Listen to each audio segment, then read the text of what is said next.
Good morning, everybody. How's everybody doing today? This is May 23rd, Thursday.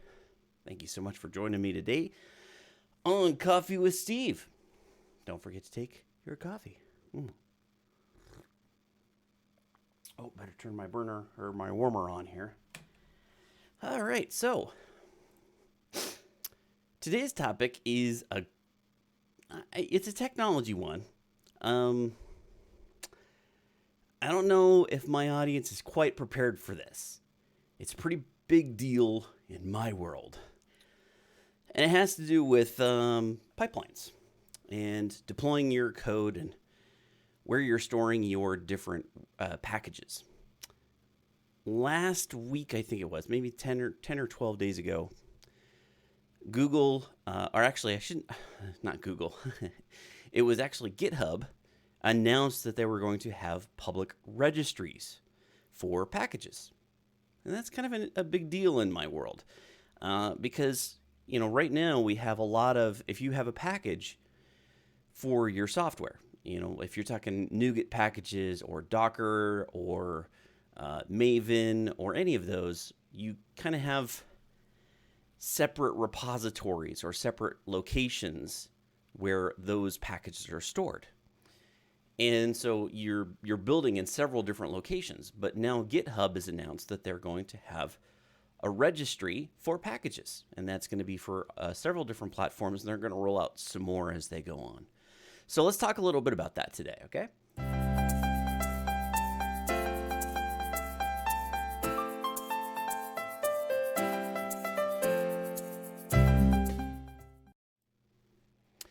All right, so GitHub package registry.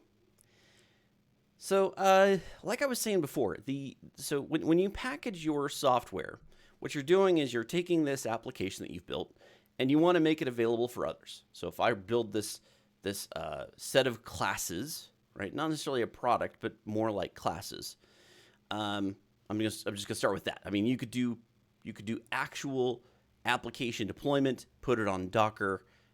And that's one way that you could run your applications, right? But I'm talking about the registration of your product that might be something to do with classes that you've already built, right? Especially if you have large scale products that are enterprisey and you've got like microservices up the wazoo and everywhere.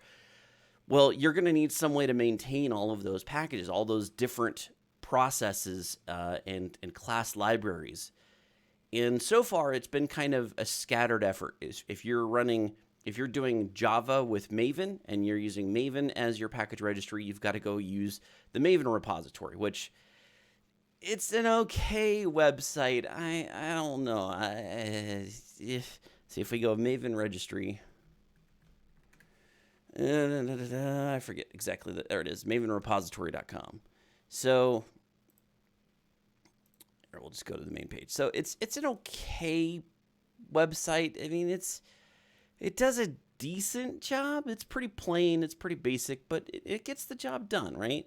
And if we look at this package, for example, like this is how you add it to Maven. Here's Gradle if you want to use Gradle, and all these different ones. Grape is another one that's out there. But yeah, I mean, Maven's the primary one that I think most Java developers use for managing their packages. And I got to say, I really don't like the way Maven packages like local libraries. You have to make it a registry. Like you have to register every package that you're going to use. You can't just make an internal jar and bundle it with your package, which just seems ridiculous. It seems like the simplest thing you could do, but you can't do that in Maven. Anyway, so here's the Maven repository, right? You've got the mvnrepository.com, which is where it's basically like for NuGet packages, right? If you're a .NET developer, then you're used to NuGet packages repository. Come on now. There we go. NuGet gallery. That's right. Let's just go to NuGet. There we go. So this is, .NET's version, right? So if you're going to be looking for something, I don't know, the entity framework, right? So here's how you can go get the entity framework package. All you have to do is just run this command right here to install the package, and it's in your product, right? And then you can make it a dependency in your XML file, all sorts of good stuff. So that's the registry, right? We're talking about registering these packages somewhere so that you can get them. They're hosted, available online, and these are free services. These are, if you deploy up to here, you can have it completely for free, right? And it's available. As I think most of them are, is if it's a public package, it's free. Sometimes private, you have to pay for. Docker has the same thing with Docker Hub. So, if I go to hub.docker, here's where you can go and get Docker images. So if I wanted to get one I was looking up was Artemis for ActiveMQ, right? So this is the one that I was looking at recently. So these are Docker packages, right? I can build an image, or I should say I can pull an image to build a Docker container from this registry. So there's these registries, right? We're deploying our applications or our code somewhere. Well, it would seem pretty obvious, I think. There's almost like this, duh, why isn't GitHub doing this? Right? GitHub is where we're managing all our source code. Why aren't we having some sort of registry? And so GitHub recently announced, yeah, we're going to do registry now. We're going to do package registry. But this is kind of a unifying location too, right? Notice that each one of these different technologies that I was talking about, .NET or Maven or Docker or whatever, they have their own separate registry. And that kind of, it's not really all that confusing. It's not that big of a deal, really, as long as they're all equally maintained, right? As long as I'm actually getting good repository or good package registry management. But with GitHub kind of entering into this space, it's kind of consolidating that pipeline a little bit. It's kind of consolidating the processes just a little bit. You only have to have one sign-on. I don't need a bunch of sign-ons to go get my packages, especially if you're talking about enterprise-y where all your stuff is going to be secured behind a username and password. Do I want to have to maintain and manage all those usernames and passwords across all those different platforms? Do I need a username and password for Docker? I need a username and password for Maven. I need a username and password for my NPM packages. It just keeps going and going and going, and I got to maintain all of those things. Oh, and by the way, GitHub too, because that's where my source code is maintained. So all these user accounts that you got to use. So GitHub is kind of jumping into this space, doing a limited public beta. So GitHub Package Registry allows you to develop your code and host your packages in one place. You can use packages from GitHub Package Registry as a dependency in your source code on GitHub. GitHub uses the README in your repository to generate the package's description, and you can edit it to reflect details about the package or installation process. This is also really good news for those of us who are Docker developers, because one of the biggest problems with Docker is the limitation of what you can put on the description of your image. This bugs me to no end. If I go to OpenJDK, I can go to the official Docker. So Docker happens to have docs on this one, so that's fine. But this is kind of limited to just the tags that are there. And this is not, well, okay, they were able to get a lot more information on here than I was seeing before. I wonder how they did this, because usually there's not much you can put on the README for this. So, interesting. You can do a lot more than that. The descriptions I've always seen are usually typically pretty small, and I was under the impression that was a limitation for Docker Hub, so that may be my bad. But, yeah, so it's still going to be nice because we're going to be able to just do a nice big README file for our packages, right? And that's kind of the descriptions of our packages that you're going to see on GitHub. And it's going to kind of help give a unified look to both package and source code, right? So this is their example of the Hello World NPM package. It's just going to, here's kind of how it's going to look as far as what the README display is going to look like, right?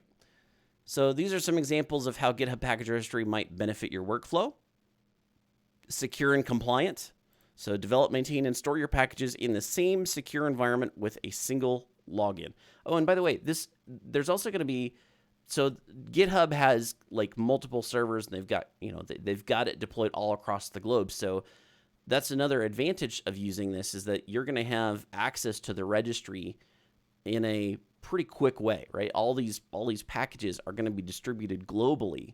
So when you do a deployment, right, it's on all of the servers across the globe. So no matter where the location is, if you have somebody that you're packaging, somebody in India is using your packaging, they will have a very quick response from this, right? Very fast. So that's one really good thing. Not to say that, most registries are already kind of that way, but they're using some sort of backbone like Azure or AWS in order to accomplish that. But GitHub is doing it already, right? So that's already built in. It's not like we're going to have to worry about, a new registry online. Is this only going to be like one source? Is this going to have one server that's going to be hosting all this stuff? So that redundancy is good. Private and public software packages. You can host public packages privately or make them public. You can host packages privately and share them with your coworkers or organization, or make them public for the entire world. Okay. Unified permission management. So once again, GitHub inherits the permissions of the repository, consolidating the setup and maintenance. Okay. Multi-format. You can host multiple software packages types in one registry. Ooh. Interesting. Visibility into packages. Gain insights into packages by viewing the package contents, download statistics, version history, and more. That's good. Most registries already have that, but that's good. I mean, they're not excluding anything. Like, there's not anything that's not going to be available, is basically what they're trying to do here. Create an end-to-end DevOps workflow that includes your code, CI, and so CI is continuous integration. And deployment solutions by integrating with GitHub APIs, GitHub Actions, and webhooks. So they're going to have webhooks and stuff that you can tie your APIs into if you want to do more complex management, right? GitHub. So here's some of the package formats that they're going to support. They've got NPM packaging. They've got Gemfile for all those Ruby fans that are still out there. You know who you are. There's Maven, right? And Maven, again, is the Java project management, basically. I'd say number one. Gradle is probably number two. Then there's Docker, and there's NuGet. So right now, those are the main ones. There's more coming online, I guess, pretty soon. I don't know what they're going to be, but that's what they're saying. All right, let me take a look and see. Is anybody even excited about this? Is anybody saying anything? No, I got one person watching. I got one person that's excited about this. All right. Well, I do actually need to cut it a little bit short this morning. Thank you so much, everybody, for joining me. Go check it out. I'm going to post the links to this stuff in the description of this video when it gets posted, and I hope you guys enjoyed today's stream. I know it's a little bit short, but I do have some stuff I got to jump onto. Thank you so much for joining me. Again, we do this every morning at 7:30 a.m. on weekdays, and I hope to see you again tomorrow. Thanks for watching. Bye-bye.